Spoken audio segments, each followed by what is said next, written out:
नमस्कार। आज हम राजा इंद्रद्युम्न की एक बहुत ही दिलचस्प कहानी पर बात करने वाले हैं। ये कहानी हमें मिली है कुछ प्राचीन स्रोतों से। इसमें राजा की कमाल की भक्ति है और कुछ ऐसा भव्य है जो कल्पना से भी परे है। जी हाँ, हम खासतौर पर देखेंगे कि राजा ने उस पवित्र जगह मतलब पुरुषोत्तम क्षेत्र को कैसे पहचाना और फिर वहां भगवान विष्णु के लिए एक शानदार मंदिर और एक विशाल अश्वमेध यज्ञ करने का फैसला, वो क्यों और कैसे लिया। हाँ, और स्रोतों में जो वर्णन है यज्ञ का, मंदिर निर्माण की योजना का, जो संसाधन लगे, वो वाकई हैरान करने वाला है। बिल्कुल, हम इसी भव्यता और उसके पीछे राजा के क्या इरादे थे उसको थोड़ा गहराई से समझने की कोशिश करेंगे आज। तो कहानी शुरू होती है जब राजा इंद्रद्युम्न पुरुषोत्तम क्षेत्र पहुंचे। वहां उन्होंने महानदी देखी। हाँ, जिसे गंगा की तरह पवित्र बताया गया है। और पास में एक बहुत बड़ा बरगद का पेड़ भी था, कल्पवृक्ष जैसा। जी, और सबसे खास बात, राजा को वहां एक एहसास हुआ, एक इंट्यूशन कह सकते हैं, कि भगवान विष्णु की इंद्र नीलमणि की मूर्ति वहीं कहीं छिपी हुई है। अच्छा, और इसी एहसास ने उन्हें प्रेरित किया। बिल्कुल, इसी के बाद राजा ने एकदम पक्का इरादा कर लिया कि बस इसी पवित्र धरती पर वो भगवान विष्णु की आराधना करेंगे। यज्ञ, दान, तपस्या और सबसे जरूरी एक भव्य मंदिर का निर्माण। उनका लक्ष्य था कि प्रभु ने साक्षात दर्शन दें। तो ये सिर्फ भक्ति नहीं, एक गहरा समर्पण था उस जगह के प्रति। सही कहा। फिर मंदिर निर्माण का काम शुरू हुआ। शुभ मुहूर्त देखा गया। ज्योतिषियों, ब्राह्मणों, मंत्रियों, वास्तुकारों, सबसे सलाह ली गई। मतलब पूरी प्लानिंग के साथ। हाँ बिल्कुल, भूमि शोधन हुआ, पूजा पाठ हुआ, सब विधि विधान से। और फिर राजा ने कलिंग, उत्कल, कौशल, इन राज्यों के राजाओं को आदेश दिया कि विंध्याचल पर्वत से सुंदर पत्थर लाएं। जी, और सिर्फ पत्थर नहीं, साथ में कुशल कारीगरों को भी लाने का निर्देश था। इससे पता चलता है कि मंदिर कितना भव्य बनना था। तैयारी बहुत बड़े पैमाने पर थी। अच्छा, और मंदिर की तैयारी के साथ साथ वो विशाल अश्वमेध यज्ञ की भी तैयारी शुरू हो गई। हाँ जी, साथ साथ ही चारों दिशाओं के राजाओं को न्योता भेजा गया।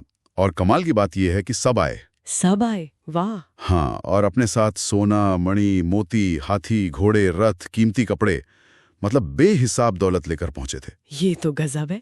और राजा इंद्रद्युम्न ने उनसे मदद मांगी होगी। हाँ, लेकिन बड़े विनम्र भाव से।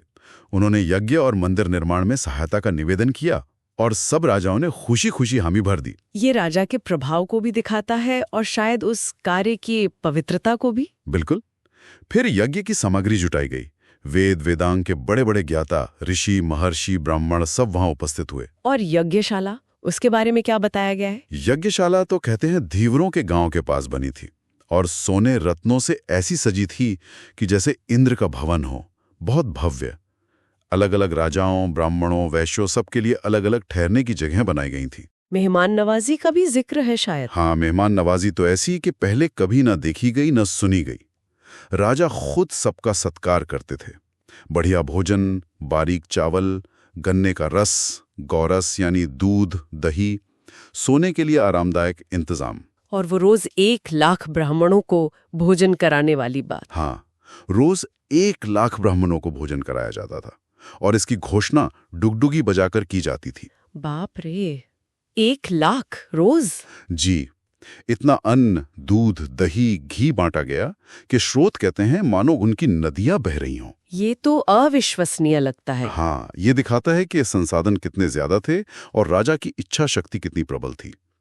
फिर शुभ लक्षणों वाला घोड़ा पृथ्वी भ्रमण के लिए छोड़ा गया, अश्वमेध यज्ञ का जो नियम होता है। और दान, दान के बारे में भी बहुत कुछ लिखा है। दान का तो कोई हिसाब ही नहीं था। सोना, करोड़ों के आभूषण, लाखों हाथी घोड़े, अरबों बैल, सोने के सींग वाली गायें, अनगिनत। हाँ, अनगिनत बेशकीमती कपड़े, रत्न, मूंगा, हीरा, पुखराज, माणिक, मोती ब्राह्मणों और याचकों को लगातार दिया जा रहा था, जैसे खजाना कभी खत्म ही ना हो। लेकिन इस सब का एक ही लक्ष्य था। बिल्कुल, लक्ष्य साफ था। ये सब तब तक चलेगा जब तक भगवान विष्णु स्वयं प्रकट होकर दर्शन न दे दें। ये सिर्फ दिखावा नहीं था, ये गहरी आस्था थी। कहा जाता है कि देवता, दैत्य, गंधर्व, ऋषि सब ये देखकर हैरान थे। हाँ, सब आश्चर्यचकित थे। और एक और बहुत खास बात बताई गई है कि उस यज्ञ स्थल पर अद्भुत शांति थी। शांति मतलब कोई दीन, दुखी, भूखा या रोगी नहीं था। किसी तरह का उपद्रव, लड़ाई झगड़ा, अकाल मृत्यु या कोई कष्ट नहीं था। जैसे दुख का नामो निशान मिट गया हो। ये तो वाकई अद्भुत है। शायद उस यज्ञ की पवित्रता का ही असर था। शायद, या राजा की नेक इरादे का। और आखिरकार राजा इंद्रदुम्न ने अश्वमेध यज्ञ और पुरुषोत्तम प्रसाद यानी मंदिर बनाने का काम दोनों ही सफलतापूर्वक और विधिपूर्वक संपन्न किए। तो संक्षेप में कहें तो ये राजा इंद्रद्युम्न की अटूट भक्ति और उनके दृढ़ संकल्प की कहानी है। हाँ, जिसकी वजह से वो इतना बड़ा, लगभग अकल्पनीय यज्ञ और भव्य मंदिर बनवा पाए। ये दिखाता है कि सच्ची लगन से क्या कुछ हासिल नहीं किया जा सकता। और इस पूरी कहानी पर सोचते हुए एक सवाल मन में उठता है, जब कोई इंसान इतने बड़े पैमाने पर पूरी निष्ठा से बिना किसी चूक के सिर्फ ईश्वर के दर्शन के लिए कोई काम करता है, तो क्या उसका असर सिर्फ उसी लक्ष्य तक रहता है, या फिर जैसे देवताओं का हैरान होना और उस जगह से दुख दर्द का गायब हो जाना दिखाता है, क्या ऐसे काम अपने आसपास एक सकारात्मक ऊर्जा और शायद कोई सामाजिक बदलाव भी लाते हैं? ये सोचने वाली बात है।